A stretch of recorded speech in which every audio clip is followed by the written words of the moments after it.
দই দই ভালো দই। দয়ালা, দয়ালা, ও দয়ালা। ডাকছো কেন? দই কিনবে? কেমন করে কিনবো? আমার তো পয়সা নেই। কেমন ছেলে তুমি, কিনবে না তো আমার বেলা বইয়ে দাও কেন?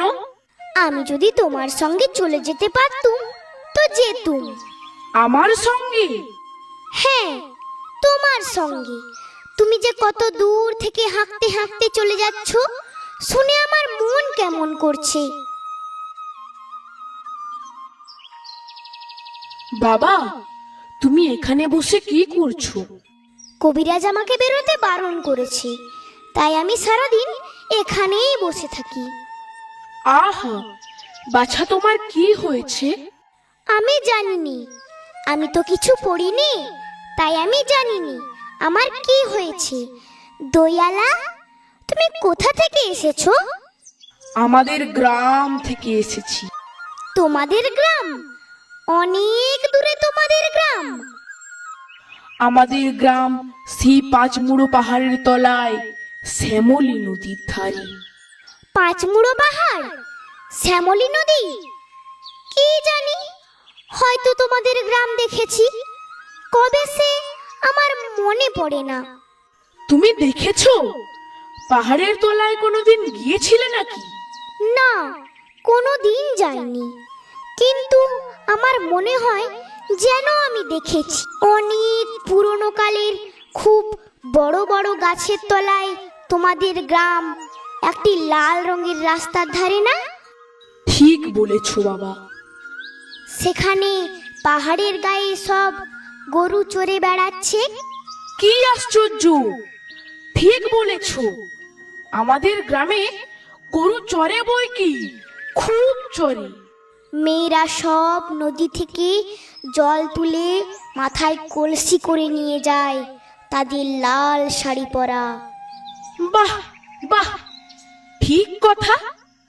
আমাদের সব গয়লা পাড়ার মেয়েরা নদী থেকে জল তুলে তো নিয়ে যাই, তবে কি না তারা সবাই যে লাল শাড়ি পরে তা নয়। কিন্তু বাবা, তুমি নিশ্চয়ই কোনোদিন সেখানে বেড়াতে গিয়েছিলে। সত্যি বলছি দয়ালা, আমি একদিনও যাইনি।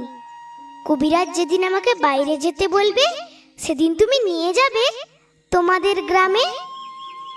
যাব বই কি বাবা, খুব নিয়ে যাব। আমাকে তোমার মতো ওই রকম দই বেচতে শিখিয়ে দিও, ওই রকম বাঁক কাঁধে নিয়ে, ওই রকম খুব দূরের রাস্তা দিয়ে। মরে যাই, দই বেচতে যাবে কেন বাবা? এত এত পুঁথি পড়ে তুমি পণ্ডিত হয়ে উঠবে। না না, আমি কখনো পণ্ডিত হব না।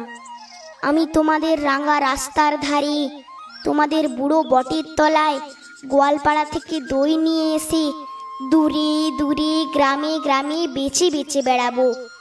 কি রকম করে তুমি বলো?